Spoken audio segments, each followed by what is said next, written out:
Hello, everybody. It is Thursday, and we did not pray yesterday. And again, the enemy wanted me to just continue through this Thursday and not pray like I did yesterday. I'm not going to sit here and pretend that I did pray. Like I did pray for myself. I did my normal prayers, the prayer that you do, personal prayers and stuff like that.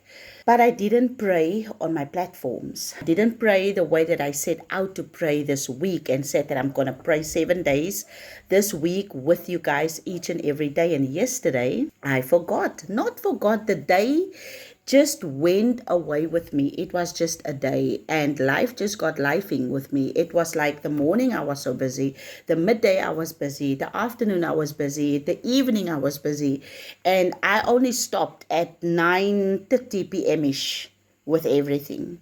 So it was so busy, guys. My whole body was like literally so very tired. So I couldn't even function.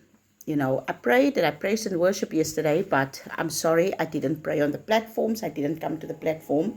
But it's Thursday, and again, I didn't feel like coming on and praying again. But then my own words reminded me, I think it was the Monday word or the Tuesday word, I said, whenever circumstances push you down or whatever you feel, however you feel, whatever you feel, pray anyways, right? That was the word basically that came through, and that word motivated me as well. I was motivated by the word that God spoke through me to you, and that word came back to me, and where I just heard the voice that said, pray anyway. No matter how you feel, pray anyways. So here I am, and we're going to pray. And yes, you might have noticed I've got Rick and Morty.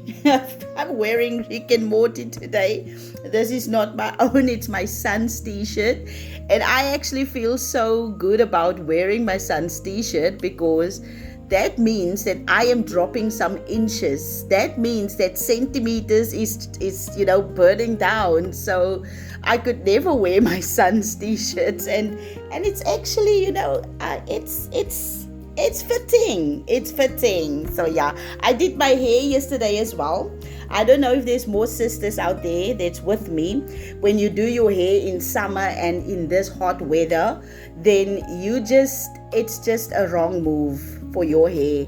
Like I am sweating like from my hair, from the roots of my hair through my whole body. So doing hair for me in summer is a no. I can't do hair in summer. It's just a waste of time. It's a waste of time. It's a waste of money. It's a waste of energy. It's a waste of electricity. It's a waste of everything. So that's why I got wigs, because my hair it doesn't want a hair in summer. But anyways, we're going to pray, guys, but I also wanted to give a word through today as well, something that was dropped into my spirit as well. I was sitting in my mom's house just now. I came from my mom's house and I took a bath actually. And this was, for me, it was a healing bath. And Shanice helped me with it, and we put in some Epsom salt, all of those kind of salty things that you put into a bath. And my body was craving a bath for so long, guys. And I don't have a bath personally in my own home. I only have a shower, so I don't have a bath. So it's not easy for me to take a bath. And now today we prepared this bath. But this bath reminded me about the bath of Bethesda, in the Bible, where people was healed, in that bath. And when I stepped into that bath, I immediately started praying over that water. And when I prayed, I could feel something shifting in the atmosphere. And I said to the Lord, when I come up from this water, let my body be transformed 100-fold. Let my body be a new body. Let everything be renewed and restored within my muscles, everything that's aching, because after all the trauma and the grieving and everything that has happened since last year, to now, it's like everything is just sitting on my body and I'm aching, like my muscles is aching, and I prepared this bath, and like I said, Shanice, she helped with it actually. She did the most. And then we prayed. And I got into that bath. And that bath, guys, you can see what I'm like, right? I look so relaxed, ne? I'm so relaxed. Even my face muscles is relaxing. It is relaxing. There's nothing here. I am like zen. I'm literally zened out.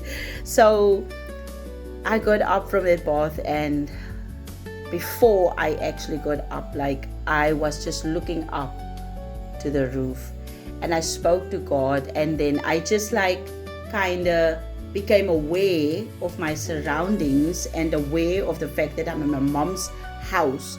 And I remembered my childhood, and I remembered how I grew up in this house, and I remembered how I passed out in this bathroom when my grandmother was still alive. I started smoking that time. Yeah, I probably shouldn't have, ne? And I was just like a little girl, and I started smoking. I think I was in high school, and I passed out. And then I said to the Lord, I'm ready to let go, Father. I'm ready to let go. I'm letting go of everything. I'm letting go of my mother. It has been 4 months now, and it's time for me to let go. It is finally time to make peace. It is finally time to let go of what was and reach out to what is and what is becoming, and I need to stretch forward to the future. And then I said to the Lord, in order for me to receive my new, in order for me to receive and step into a new season, I need to let go of the old. And I said to the Lord, I'm ready. And then suddenly was just thinking about how many times we as people get left behind, or we get pulled back because of our past. To live in our past and also to revisit our past, it can be an expensive trip, to go back to your past, because you can get hurt there. You can actually lose everything as well, or you can just get stuck there and just miss out on everything else that is in front of you, what you were supposed to receive naturally. So I realize that most people in this world are being left behind or are being stuck because of their past, and also because they can't let go either of people or material things. There's people in your life that the Lord already said to you long time ago, you should move on from, you should let go, you should, get these people out of your circle. There is stuff in your life, whether it is stuff in your house that you are not letting go of. You are asking God for something in your house. Maybe you want a new TV, or you want a new couches or whatever. But the Lord said to you, okay, get rid of that cupboard, get rid of that table. But you are holding on to stuff and not letting go of stuff. I was cleaning my house this week, and I cleaned it like physically and spiritually. And as I was cleaning, I was so tuned into the Spirit. The Lord said to me, get rid of that displayed cupboard. And I said, Lord, that is a very old display cupboard. This is something that I received from my uncle. This was his. This is more than 40 years old. Like, how do I do that? And he said, get rid of it. Declutter your house. Get rid of it.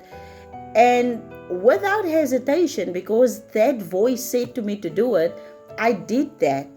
I always show the Lord through being obedient that I don't hold on to stuff in this world.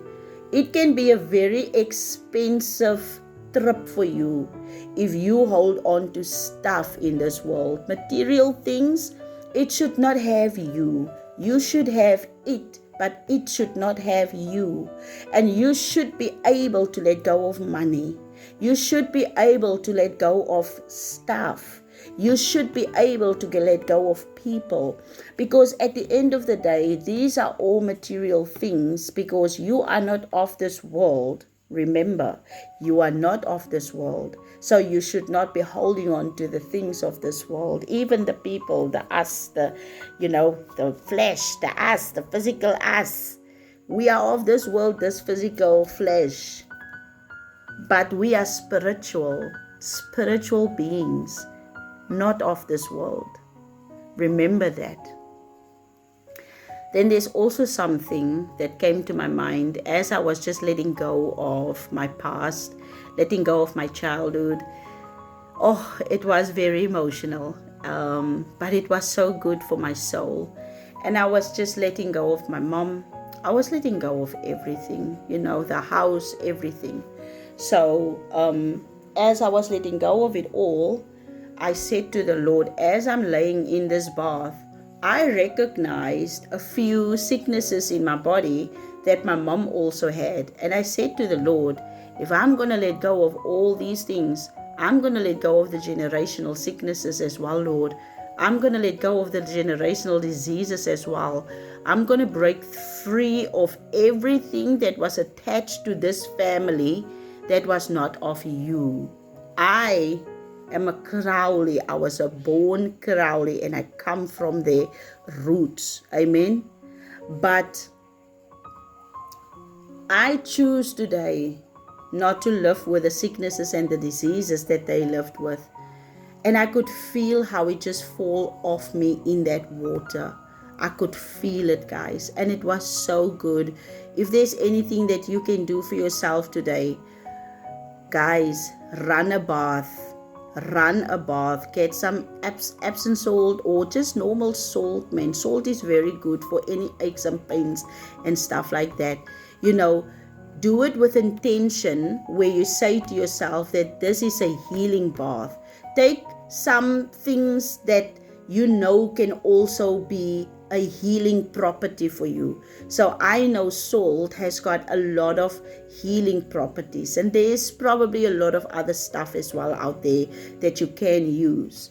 So, and you make that bath on purpose, in terms of, this is my healing bath, and in this water I'm going to leave it all behind. Sicknesses, diseases, generational curses, everything. So it was good. Like, I feel so good. I feel good. My body feels good. I feel relaxed. Even my face is relaxing. Not my hair. My hair is not relaxing, but everything else is relaxing. Muscles and all sorts. So I feel so good. And it's the first time in a very long time that I feel good. And the fact that I fit into my son's t-shirt, Rick and Morty. I mean, hey guys, hey. So I was then also thinking, as I was letting go of it all, I said to myself, what kind of spirit do you nurture in your home? You as a mother, you as a father, what kind of spirit do you nurture at home? Remember, you are now the ancestors. Me and my husband, we are now the ancestors of our children. When they grow up and they have children, we are their children's ancestors. And this house is, or whatever we leave behind for them, that spirit that we nurtured and that we had, that is the spirit that's going to be left behind for them as well. What type of spirit do you want your children to be led by? What kind of spirit do you want your children to cling on to? So I was thinking about my childhood spirit, and I thought my mom, my granddad, all of them, they were spiritual. They were Christians. They believed in Jesus. They believed in God. They went to church and all sorts. But there were still bad spirits in that house as well. Bad spirits was also nurtured in that house. Generational curses, immoral things, and generational sicknesses and diseases. Remember, there's a lot of things that always goes on in your granddad's house or your grandma's house, because all your aunts and uncles and, cousins, they all come from there. So you need to remember there's spirits that you are going to leave behind for your children. And I said, Lord, what kind of spirit do I want to leave behind for my children? And I said, the kind of spirit that is leading me now. The kind of spirit that is guiding me now. Because this spirit that I carry is a spirit that guides me into the work of the Lord. The spirit that I carry is the spirit that leads me into prayer.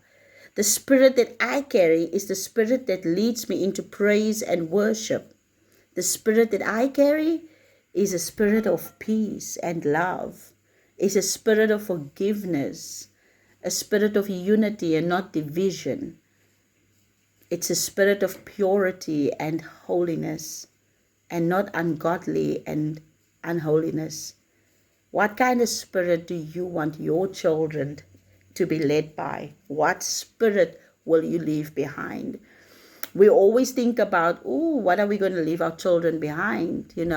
We need to set up an account and we're going to leave this money behind for them. We need to set up a trust fund and leave this behind for them. We need to rebuild the house, and this house that I'm building, my children is going to, inherit it. But what kind of spirit do you want your children to inherit, mom and dad? It's one thing for them to inherit all the material things, and it's easy to accumulate material things. But the spirit that you leave behind is a spirit that's going to lead them. And it's a spirit that's going to cling to them because it's your spirit. If you're going to leave all your stuff behind for them, then you need to understand you're also leaving your spirit behind for them. Are you leaving sicknesses and diseases behind? Or are you fighting it? Are you leaving alcoholism and drugs behind, or are you fighting against it? Are you leaving sexual immorality, that kind of spirit behind? Are you leaving the Leviathan spirit behind? Are you leaving the Jezebel spirit behind? Are you leaving a Pharisee spirit behind, the Ahab spirit behind, incubus, succubus? What are you leaving behind? You need to ask yourself that. Amen. That's the things that was just running through my mind as I was doing that. I'm going to leave you with this word, and then I'm going to record the prayer afterwards, because we are already 17 minutes in and I didn't really prepare for that. I was just really going to come and pray for you guys. So I'm going to pray in the next video. Okay. God bless you guys.